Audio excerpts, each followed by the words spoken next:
why we look at these. All right. And I'm telling you, this one here, Roselle woman poured boiling water on sleeping boyfriend. This is in Roselle, Illinois.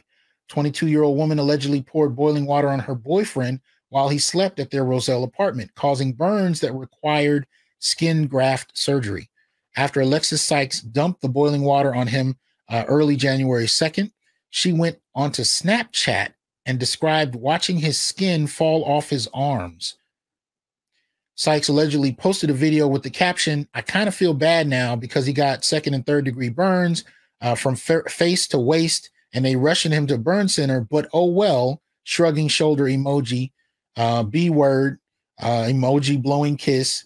And the end still cried and begged me to drive him to a hospital. Prosecutors didn't give a motive behind the scalding. Her boyfriend eventually found the keys that she had hid and drove himself to a hospital. He was transferred to the Loyola University Medical Center burn unit, where he was hospitalized for about 2 weeks and underwent skin graft surgery to treat his burns. Sykes was held Monday on $500,000 bail on 2 counts of aggravated battery by caustic substance and 2 counts of aggravated domestic battery. That's what we're looking at. Yeah. This is what we're talking about. So in case you didn't know, this is a case of intimate partner violence. And I have men and women. I've had scholars tell me that men are incapable of being victims of intimate partner violence or homicide for that matter. And I've also had men tell me that it can't happen. There's frequently, when I report on these kind of things on social media, I frequently will have brothers tell me, "Oh, well, I'm 250 whatever pounds. I ain't gonna, nobody, no woman can hurt." These kind of Superman out. Look, stop it. Again, one of the reasons I report on male victimization is the degree to which we don't believe it happens, but it happens. Because I don't care how many weights you lift. I don't care how many guns you shoot. I don't care how many years of martial arts training you've had. None of that protects you from having boiling water poured on you when you're asleep, or having your food poisoned. All right.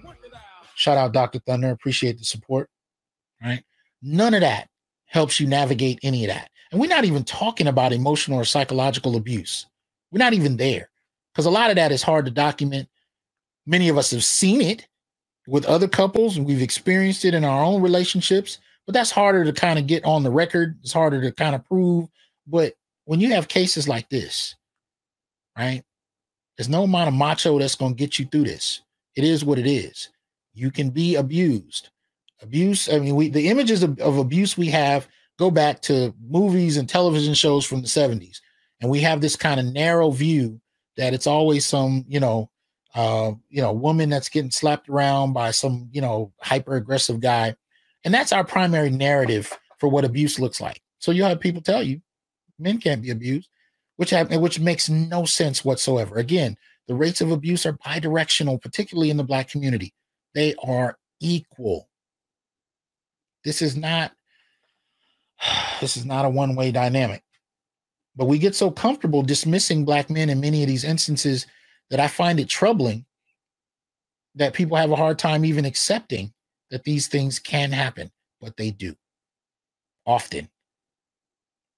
And we need to treat them as seriously as we do when men are the aggressors. Because this man right here with second and third degree burns, who drove himself to the hospital, but actually had to look for the keys she hid first. You gonna tell me that there wasn't any psychological or emotional abuse that happened before that? But often what I'll hear is that, oh, well, he must have done something. See, this is the excuse. Whenever I hear men being abused or killed for that matter, the first assumption I hear people come to the table with is, what did he do? Which I find interesting. Because I've rarely, if ever, seen a case where a man abused a woman and publicly, especially with women, seen them ask the question, I wonder what she did first. I've never seen it. I've seen them ask if men have done it, but I've never seen anybody actually just say, I wonder what she did. Like that was a bit that comedian Bill Burr did once, where he talked about that. He said, look, I accept that there are abusers in this world. I accept that there are men that are pieces of slime and this and that. But he said, can we admit that ass whoopings don't just fall out the sky for most people who are experiencing abuse? Right? That was the narrative. That's what he introduced in his comedy bit. Right. And of course, he got all kinds of backlash for it. But it's an interesting question, because when a woman is abused, we humanize her, we accept that she's abused, and we wonder what else he did prior to that. When a man is abused, we don't ask any questions. We don't wonder what happened prior to that. We don't ask what she may have done prior to that. And if he beats her, we don't ask what she's done. It's a one-way street. It's a one-way street. If she physically assaults him, he must have done something. There's a recorded video I show in my class where we look at abuse, and there are two actors, and you can find all of these in YouTube. There's so many of these cases, right? Where you have a male and female actor, and they'll be playing out a scene where they're, in an intimate relationship, and he'll abuse her in public, and they'll watch the responses. And then, of course, every now and again, they'll reverse it where she's abusing him, and people will stand around and laugh, if they stand around at all, when he's being abused. They walk by. I've even seen cases where they'll slap the guy's hat off his head while the girl is abusing him as they're walking by. And these are just random people that don't even know him, right? But in those same instances, if you see the actor start to abuse her, right, men will come from everywhere, especially men. Now, women will crowd around and they may say something. Men will come put hands on a perfect stranger to protect the woman. This is what I mean when I say we have no framework for dealing with female acts of evil. We do not know how to hold women accountable. We don't know how. Right? So when you see cases like this, I don't take them lightly, because I know there was more than likely a lot of abuse that went on before.